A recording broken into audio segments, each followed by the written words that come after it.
And welcome to Gulfstream today on what is, as you see it there on your screen, a beautiful day here in Hollandale Beach. Brian Nadeau and Acacia Courtney with you as we kick off a 5-day race week. We're fast, we're firm. We've got the all-weather Tapeta Acacia. It's just, I feel like the cool weather is behind us and all systems go here in South Florida. It's going to be a gorgeous week, all week, expecting that too. Of course, big stakes action coming up this weekend with Latrusca. We'll talk about that in a little bit.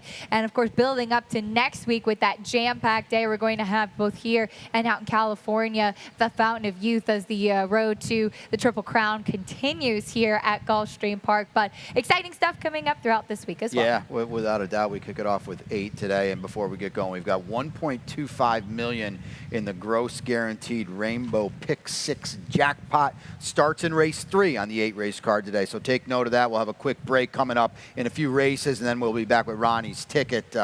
We'll be interested to see what that is. Ronnie had 8 winners, by the way, on Sunday. Yeah, he had a terrific day. Set the bar quite high, as he's been known to do. So we'll see that in a little bit. But let's kick it off at the 12:30 opener here. It's a maiden claimer. As I mentioned, we are on the turf here, a firm turf course. Love to see that here in this $40,000 maiden optional claimer. The Florida Breds don't have to play for the tag. We go 5 furlongs.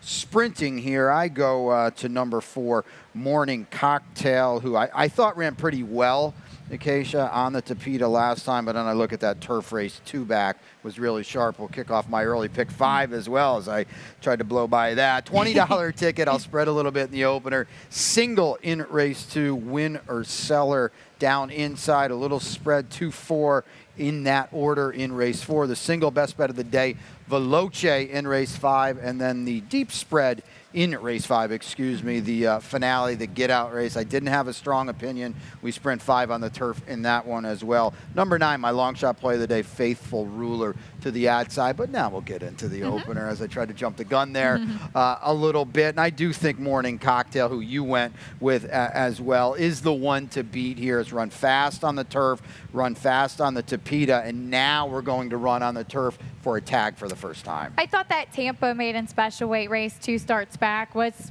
a decent effort. It wasn't certainly the strongest field, but overall, and she's not meeting the strongest field in here, I thought. She has some tactical speed.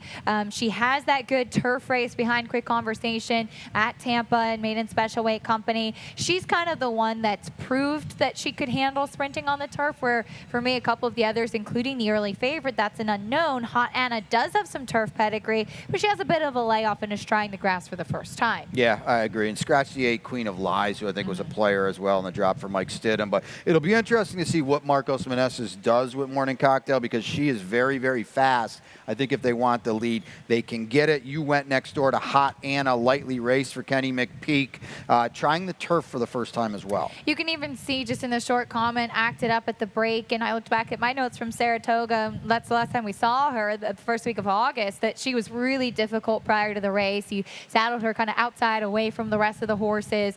She was one that seemed like she was kind of mentally figuring things out as well, so maybe after the layoff we'll see some improved maturity. She is out of a mare that went a couple of times on the grass. Both of the siblings have been winless, so we'll see if this surface switch helps her take a step forward. Yeah, and I think this is probably a little bit of a class drop off those races at Saratoga. Could wake her up as well. Shawnee Princess, we both have some interest in. I've got her in second. She's well drawn to be outside Morning Cocktail. She is the half-sister to, and it's a 5-year-old mare that's only run twice, to be fair, to start that as well. But she has speed, but she's the half-sister to stakes place Apache Brave, who, if you followed Florida racing for a while, probably know that name. He was a really, really cool, hard-knocking turf runner around here in South Florida. So the pedigree is there. And Tyler Gaffney on sticks after riding her twice. Yeah, he's been on her both times. I thought that was significant, too, a relatively low percentage barn. He's been involved the entire way, so I think that's good. We'll take the early pick 4 time in race 2, 12-5 maiden claimers here, 5.5 on the main track. We're both down inside my single, winner seller. It looks like it's time. And you know, this is the type of horse that ordinarily I kind of look around and say, can I beat her? And I just, Brian, couldn't find anybody else that I really trusted in here. Yes, it's a significant drop in class, but she hasn't done much running in her last 2 races. Her debut at Indiana Grand, obviously you'd think that maybe that was a little softer company versus what she faced in her last last two. She was a huge price off the bench, 2 back. If you want to kind of follow what happens in the first race, Morning Cocktail was second in that race, and we will see winner Seller come out of that same field and drop in here. Yeah, I think the other thing, too, is she's getting back to the main track, and clearly her best, really only significant run where she showed anything was on the main track on debut. Mike Maker's going to reach for IRAD, so obviously there's a lot of intent that it's go time today. Latte Lover for you underneath. Figures in here, has got solid dirt form, was a pretty good third on the Tapeta last time. She was, and I thought she ran fine last time. She ran fine 2 starts back. The winner 2 back, won by 9 1/4. So it was really open length, kind of spread out field in the top few. And this one was, yes, kind of the best of rest. But she did pick up a little bit and kind of get third in that. And that's kind of what her races have been. So I thought it was just more than anything, she maybe finds the right field to grab a share, or maybe if the winner doesn't fire, it could be the right spot.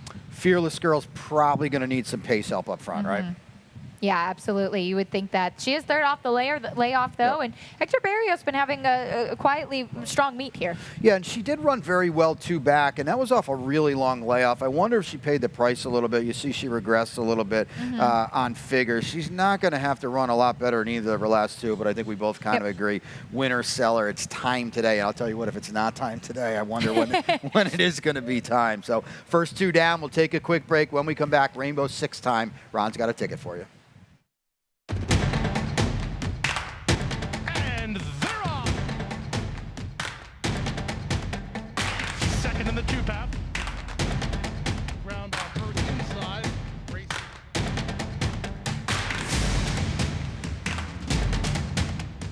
And a 1/4 of a mile to go, and he's 6 on top. It's last of the 12 as they roll into the backstretch.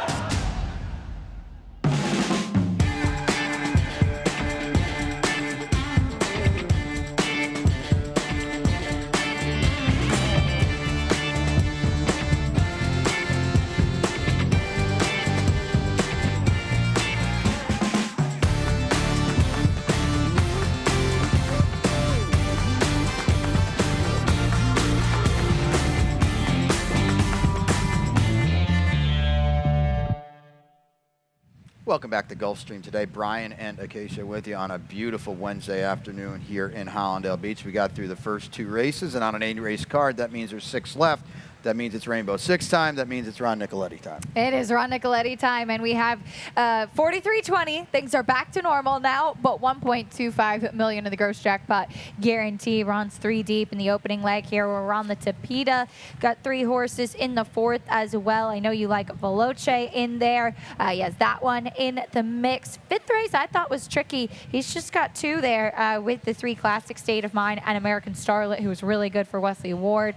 A good one on the Tapeta in the 6th, 2 horses there, 2 in the 7th with 5 and 6, Logical 2, Celestial Cheetah, and Beth's Dream, and 3 in the nightcap. We close things out on the grass. Yeah, I'll be interested to hear your opinions on race 5, because as you kind of alluded to, that's the problem race in the sequence, I think, and it's in both the early 5 and the late 5, and obvious the Rainbow as well, so we'll see what we get there. But we're on the Tapeta for the first time today in race 3, 12-5 claimers here, going about 5 furlongs. We both land on Kingston Queen. I thought the inside speed for Jose D'Angelo. Yeah, and Jose D'Angelo off the claim. It seems like that's kind of, for me, it's like lights flashing when you're looking through races. And this horse won on the Tapeta for 12-5, 2 starts back. And with all due respect, it is a major rider change, picking up Jose Ortiz here. First off the claim for Jose D'Angelo, who's been so good in adding horses to his program. Thought that this one had every chance to wire the field. Yeah, and the other thing, too, is Ala Turca. We were going to show a replay on that one. She's out, and it also leaves Kingston Queen now, the only 2-time winner in the field. I think that's really significant in these type of spots. Yeah. Number 7 for you, Kay Cote is drawn well to be outside off the Preciado claim. Yeah, this one was second behind Kingston Queen last time out, and this is a horse that I think will kind of be right in that stalking spot. Maybe you might see Amise El Jaramillo and Akeme try to press Kingston Queen as far as the speed does go, but again, I think her hand forced a little bit being drawn outside there, but Kay Cote could be kind of in that catbird seat. You mentioned the 4, Akemi. You faded her a little bit. You've got her in 4th. I've got her in 2nd. I don't know what you're getting today, but if she runs back to the race last time, she's going to be problematic for these. Yeah, that was a big effort at Tampa. First time for Victor Barbosa now coming down from Tampa. First time on the Tapeta. But obviously that was a huge effort, and she got a big figure that would make her a huge player. She added Lasix that day. The second place horse came back right back to win. The thing that I wasn't sure about is off such a big race, and now she's in for 12.5 again. You would have thought maybe. Especially because she broke her maiden for 16 too. You would think that there could be a couple other options for her. I agree that could be a bit of a question mark. The 5, She's Reckless, scratched the other day, will run here. She's the one that I thought could be closing maybe late. Well, that's a good point too, because everybody we've talked about in this race does have speed. She's Reckless is going to come from off it. Larry Ravelli, Tyler Gaffney on pretty big connections. Yeah, absolutely. But the Irad Ortiz does go to Cote to the outside. Maybe that's key. And just we'll go one more step here. We have mentioned, the Ravelli barn struggling a little bit. We said, well, he was still about 19, 20%. Now I'm starting to worry just a little bit. Maybe these horses are just not firing as prolific as he is up in Chicago. It's a good point. And we have seen a lot of them running for some lower levels, maybe taking big drops in class. So it could kind of be maybe a secondary string, and maybe that's something just to keep in mind throughout the rest of the meet here. I do agree. Race 4 brings us to the late pick 5. We'll take a look at my ticket here before getting into it. Another $20 play. We're going to talk about Veloce. We're going to show a replay as well. She's my best bet of the day. And then I go spread in race 5, which we alluded to early on. Race 6 is another spread for me. Arrow Shape on top. We're going to show a replay out of that race. Arrow Shape and Wild Tappet coming out of the same race. Beth's Dream for me. Maybe a little bit more of an aggressive single in race 7. And then 1-4 in that order. Katie's Dream Girl. We've got a replay coming up. I'll start it with Veloce here, Acacia, in this 12.5 3L. We go about a mile and a 16th on the Tapeta. We're going to show the replay as well, and I thought she ran very, very well last time off the claim for Marty Drexler. Okay, here she is chasing right now. She's the 3 horse. The order of finish, 1, 2, 13, 3. So you can kind of see this race falls apart a little bit. She's got to do the dirty work chasing the 11. They went 23 flat, 46 and 3. She stuck around pretty nicely in what was a stalker closers race. I don't think they're going to have to run that hard early on today. No, I agree. And that number 11 in that race, Churchill's Victory, was a bit of a runoff there too. And sometimes that's tough when you really are kind of that first horse to make that move into a pace falling apart. And I think that's the position that he was in, Veloce. I agree. I think he's a huge player. My big question, and I know he's second off the claim for a top barn, but he's been in some big barns and he has not won in quite a while. So that's always a little bit of a question for me when horses are close but just not able to seal the deal. But again, I think he's a major player in here. Yeah, I think it's a fair point. I think he gets helped by some of the scratches. Your value, you're going to lose some value on some of the scratches. About 31 points on the morning line come out. So he is going to get bet. Jose Ortiz is here as well. You go outside a little bit to the 9 exponential for Peter Walder. Yeah, I was hoping this one might be kind of one that would fly underneath the radar in this race, and I thought that he ran really well 2 starts back, winning on the Tapeta. That was the non-winners of 2 condition. Last time out, didn't really fire so well in that non-3, which I thought was actually pretty salty for the level. It was a pretty decent group. So it dropped down now to the 12.5, which I just think that he fits. Javier Castellano aboard for Peter Walder, and it seems like the horses from this barn tend to take to the Tapeta as well, and we know that this horse can handle it. Yeah, I agree. Undefiled comes in off 2 in a row. Is going to face better today. One of those Woodbine horses we've talked about quite a bit that sometimes they might need a start over our Tapeta. I'm wondering if that's with Undefiled today. I thought it was interesting because Mark Cassidy has his main string at Palm Meadows, and this one's been stabled here at Gulfstream and did work twice on the Tapeta. There's certain, obviously, training hours where horses have the opportunity to train over the Tapeta in the mornings here, and I think it's a great tool for horsemen and for bettors to see how the horse handles it. Obviously, this one did. We know that he won twice on it at Woodbine, but just thought it was intriguing that he was entered here and training here as well. Yeah, Emma Jane Wilson's ridden this one in the last 5 starts too. That's a good thing. Mystery Bank from the outside. Irad's going to have to work out a trip. First time on the Tapeta, has to work out a trip, but I just thought that class-wise, this one seemed to be a bit of a standout. Yeah, I agree. Safi and Irad are pretty potent together, too, about 33% here at Gulfstream. Let's get to the fifth now. We've talked about it a little bit. It's a good one. It's an optional claimer on the turf. These are 3-year-olds sprinting snappy 5, and I think that's a good way to start, Acacia. There is so much speed in here. You took the outside speed of American Starlet. And I'm disappointed because I really liked Hope and him in this race, who I thought was going to sit a perfect trip. I scratched into American Starlet, and we'll show a stat on Wesley Ward. He does have 2 in here, too, but he hasn't been running much this winter at Gulfstream. But he's been running the right ones, clearly. Gulfstream on the turf in the last 90 days, he's 5 for 7 winning, 6 for 7 in the money, and an unbelievable 482 ROI because a lot of these horses take a lot of money. This one just ran everybody else off their feet. She beat the boys first time out. She'll face the boys again today. But the horse she beat, Big Invasion, came back with a 94 Beyer speed figure to break his maiden next time out. So if she just runs away from everybody again, she's obviously really talented. You just wonder what kind of pace is going to play out. Yeah, and this is a move of filly facing the boys that Wesley does quite a bit, so something really to get caught up in. There's so much speed in here. She did well to draw outside. Now, my long shot play of the day is Faithful Ruler. He did, wire last time. I don't really expect him to be anywhere near the lead today. I just don't think he's quite as fast as others, including American Starlet in here. Some of the speed with Bueno coming out, I think, kind of helped as far as that pace does go. But you still have Living Water. Tops the Chart is not slow. Britt's Candyman showed speed last time out. There could be a very quick pace, and if Tyler Gaffleone is able to get Faithful Ruler to settle, that could be the right trip. Classic State of Mind has a hint of a rating gear. That would come in good today. Yeah, for sure. Ran well behind another Wesley Ward runner in Lucci last time out. That was the first time for Jose D'Angelo. And I thought it was interesting Irad Ortiz ends up here. Does make sense that Paco rode American Starlet first time it would stick. I'm glad to see you've got the one Koninger in here. Mike Tomlinson is long overdue for a win. The rail is not ideal. Jose Ortiz off a July layoff with a horse that I think might get run off his feet a little bit, which might not be a bad thing. That's a really good point, too. I just, again, don't think he's as quick. He was on top of a pretty fast pace at Colonial, to be fair, but I do think this is tougher. A couple of horses came back to win out of that race, 3, in fact, all with mid-60 Beyer speed figures. So I think that he would have to improve, but he does come back off of a turf victory. What about Britt's Candyman in an 85 Beyer speed figure, which is monstrous in this field? Yeah, it really is, and he ran big.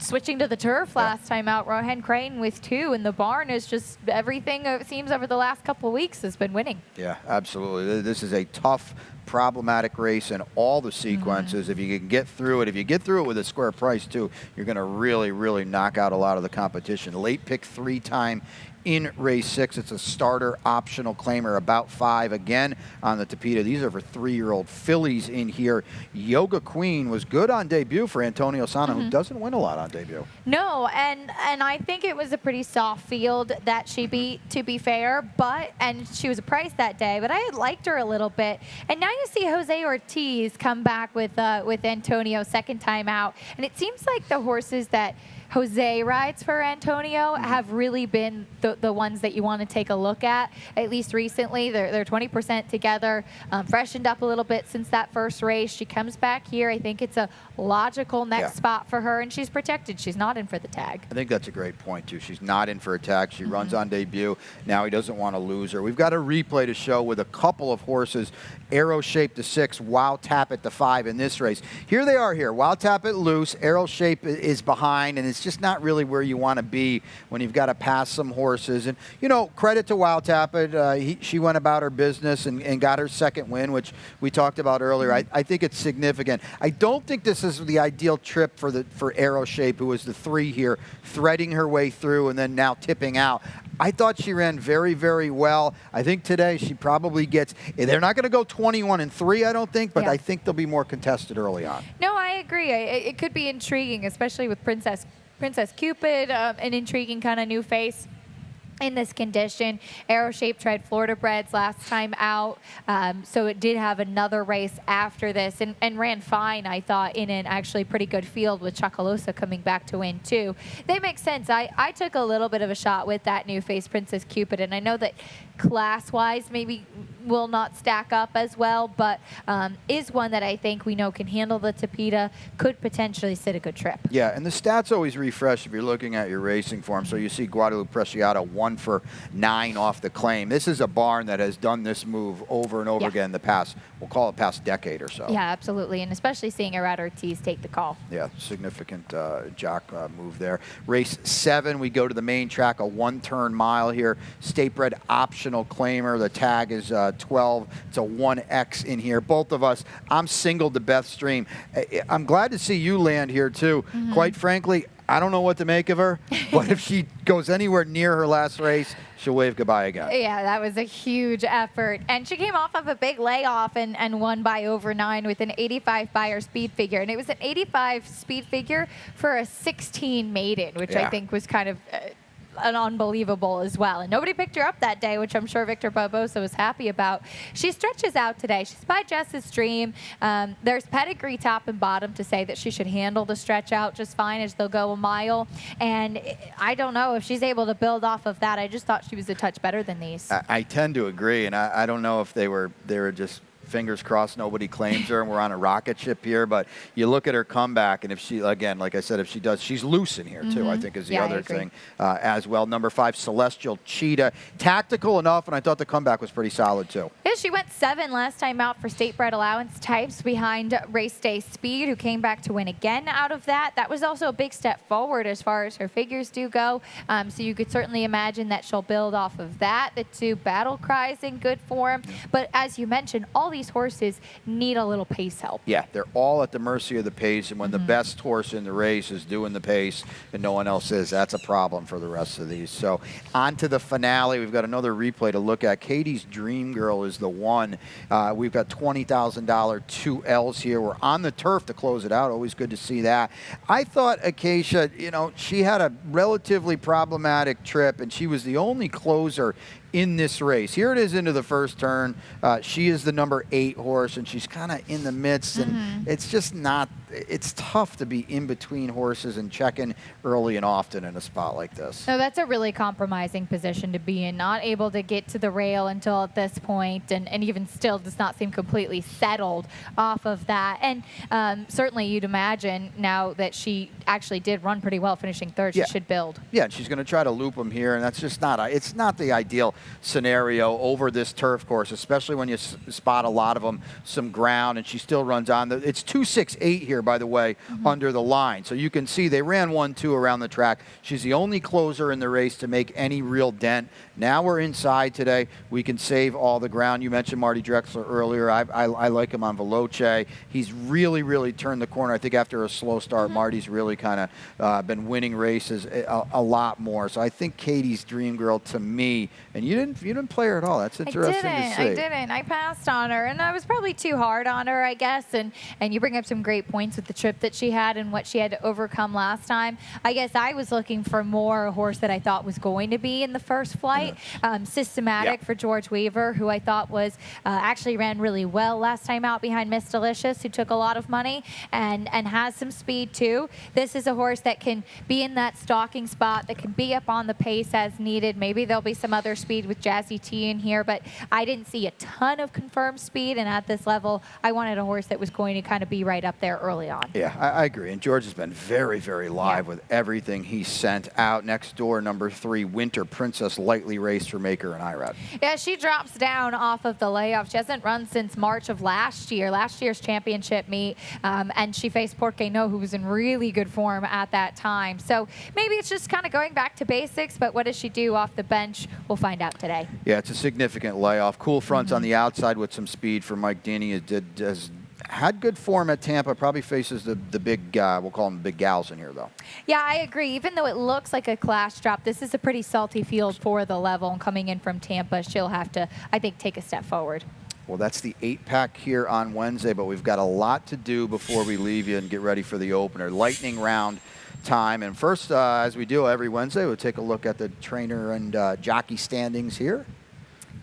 How about Luis Saez? He's got a pretty comfortable lead up there. He'll be going out to Saudi Arabia, as will several jocks from around the world going out for the Saudi Cup this weekend. But Tyler Gaffalione in second with 60. Of course, Irad Ortiz, who missed a lot of the championship meet due to suspension and injury, with 31. But Luis Saez just been lighting it up here. Yeah, good battle for second shaping up. We'll take a look at the trainers now, and Safi and Todd Pletcher got their own little battle going. They do, which we kind of expected to be the case, and has made it really fun as well. 39 for Safi right now, 32 for Pegasus World Cup winning trainer Todd Pletcher. So Saturday's an exciting day here at Gulfstream Park with the Royal Delta, and it's going to bring a champion right in front of us. Latruska schooled the other day, and the paddock looked great. Yeah, she's fantastic. Champion, older dirt mare, won 4 grade 1s last year, which is just incredible, and is getting ready for her first race of 2022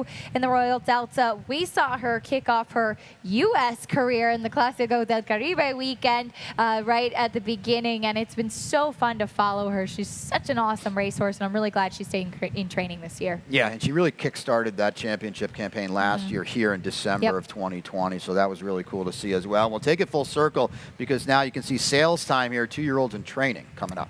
Yeah, of course, this basic Tipton Gulfstream sale is always a huge opportunity for buyers from all around the world. The big benefit of it, too, is that the breeze-ups for these 2-year-olds happen right on the main track here at Gulfstream, so you get a chance to see the horses that you're buying breeze over a racetrack that in a year or so they'll likely be running over, which is really cool, and there's always a lot of fireworks at that sale. Hope springs eternal, to be sure. On March 5th, it's shaping up as an absolutely phenomenal day of racing, both here at the Fountain Youth at Gulfstream Park and at Santa Anita as well. Coast to coast, and a free contest with 15 stakes between those 2 tracks, which is just going to be absolutely amazing. $5 million jackpot. You'll want to take part of that. First Saturday, we'll of course have you covered for everything. Big Cap Day at Santa Anita, Fountain of Youth Day here at Gulfstream. And speaking of the Fountain of Youth, March 5th, right here at Gulfstream Park, a lot of the main contenders got legged up, starting to get final preparations for that. Yeah, absolutely. Really exciting as, again, we see the road to the Triple Crown continuing. Simplification with a big work the other morning. I got a chance to speak to Antonio Sano, who said that he had actually expected a little bit of a slower work, but the horse was just doing it so easily and doing it so well. And him switching leads right there. I spoke to clocker Mike Welsh from the Daily Racing Forum. He said typically, and we've seen this in his races too, he's not one that easily and naturally switches his leads. So the fact that he did that on his own and finished up well, a big deal. And simplification, I was really impressed with his Holy Bull run, because a lot of people, myself included, thought he was loose that day. He showed a new dimension to come from off the pace. I don't know if what we just saw there says he's coming from off the pace like Saturday. Missed the break in the Holy Bull, and I know Antonio Sano said that was just like a completely deflated, but you have to be so encouraged with how he ran to finish second. I totally agree. And then before we let you go, the Saudi Cup is Saturday, and we're going to show 3 of these races from about 11:10 a.m. to, I think the Saudi Cup is 12:40. Huge day racing. Yeah, the draw was happening while we were right here on the desk too, so looking forward to seeing if Mischief can pick up another win, and we'll have the race 6, the Saudi Derby of around 11:10 a.m. Eastern. Race 7 is the Dirt Sprint, and race 8, the Saudi Cup, which is about 12:40 p.m. Yeah, defending champion Mischief back, and we've also got Mandaloon, the newly minted Kentucky Derby winner, Midnight Bourbon, and Art Collector as well. Well, plenty of a U.S. contingent to root for, which is always fun. And you can watch and wager right here at Gulfstream Park. So that's going to do it on Gulfstream today. Drawing in on first post at 12:30. We'll take a quick break, be back, announcer Pete with scratches and changes. Best of luck today.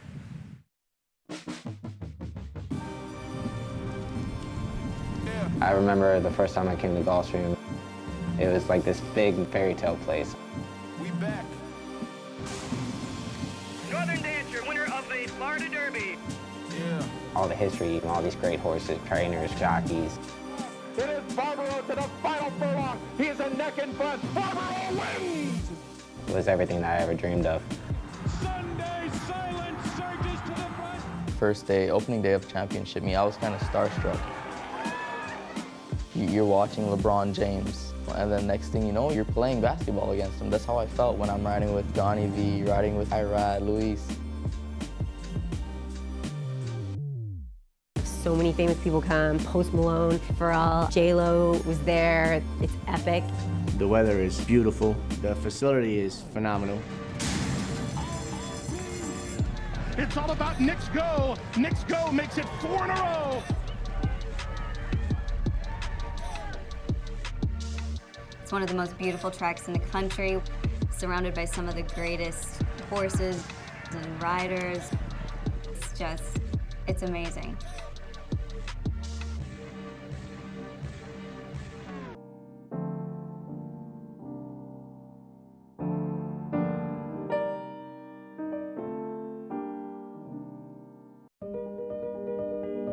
I'd always had a really deep love of animals. When I started riding, I felt that instant connection. It was this horse, Siren, that she was a thoroughbred, she'd been on the racetrack. It really shaped me growing up because I had to learn how to be confident, but I also had to be compassionate. And she really was that first love I had of a horse.